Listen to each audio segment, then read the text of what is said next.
been too long now. I think that I want to second guess you, I second guess me, I second guess them. Jeudi 24 avril 2025, voici le tirage guidance du jour, guidance qui mettra en lumière un point qu'il serait bon que vous analysiez, dont vous vous préoccupiez afin d'aller vers l'apaisement, vers quelque chose de positif pour vous. Et on commence avec les signes d'air, à savoir les Gémeaux, les Balances et les Verseaux.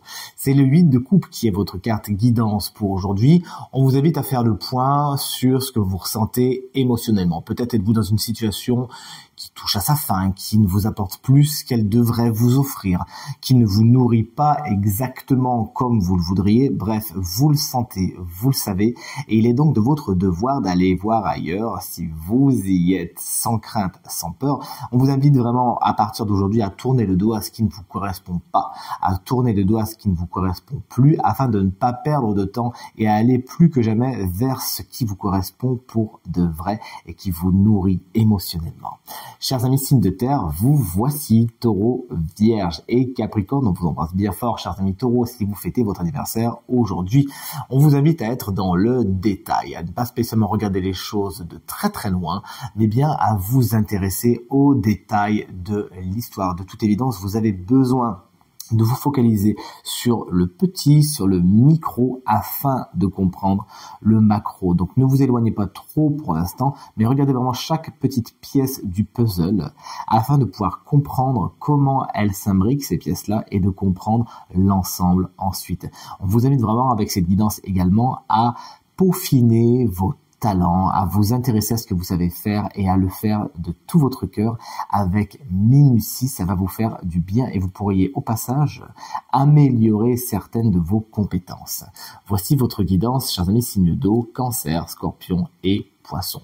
Le 9 d'épée n'est pas une carte très tendre, hein, vous voyez l'imagerie, même si c'est sur Alice au Pays des Merveilles, n'est pas spécialement tendre. On voit ce lapin qui a du mal à dormir avec ses 9 épées au-dessus de lui. Effectivement, c'est une carte qui va nous parler de terreur nocturne, d'angoisse, de dépressivité, de choses qui vous font pas spécialement plaisir, et évidemment, vous en doutez bien, la guidance ne va pas dans le sens de les embrasser.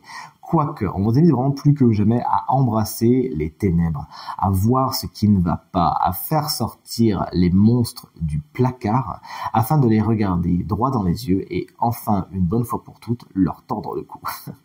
C'est un peu radical, mais effectivement, il y a certaines choses qui vous angoissent, qui vous font de la peine, et il s'agira de les extérioriser de deux façons. Soit tout simplement en les accueillant, en regardant ce que c'est, clairement en enlevant vos mains des yeux et en mettant beaucoup de conscience sur tout cela, en vous disant, bon bah voilà, ça c'est tel mot, ça c'est telle façon de faire, maintenant à partir de maintenant, je peux la nommer, je peux donc travailler avec. Ou tout simplement en verbalisant ce qui vous fait de la peine, ce qui vous empêche de dormir et ce qui vous turlupine. Libérez votre chakra gorge, chers amis signes d'eau. Et enfin, chers amis signes de feu, vous voici, vous êtes les béliers, les lions et les sagittaires.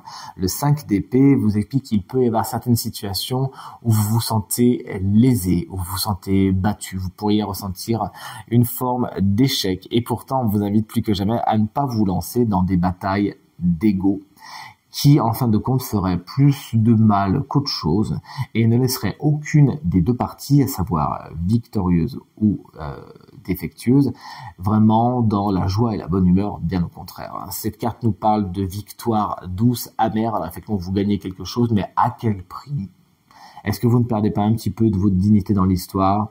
À vous de nous le dire. Toujours est-il, cette carte en tant que guidance va vraiment dans le sens de ne pas vous lancer dans des batailles d'ego, d'essayer de vous élever un petit peu, de ne pas mettre votre énergie dans des situations chronophages et conflictuelles qui ne servent à rien, tout comme un 5 de bâton par exemple qui va nous parler de combats qui valent la peine d'être vécus et qui valent la peine qu'on se retrousse les manches. Là, le 5 d'épée n'est pas vraiment dans ce sens-là. Vous avez vraiment à tourner le dos aux situations conflictuelles qui n'ont pas raison d'être et qui vous prendrait plus qu'elle ne vous donnerait.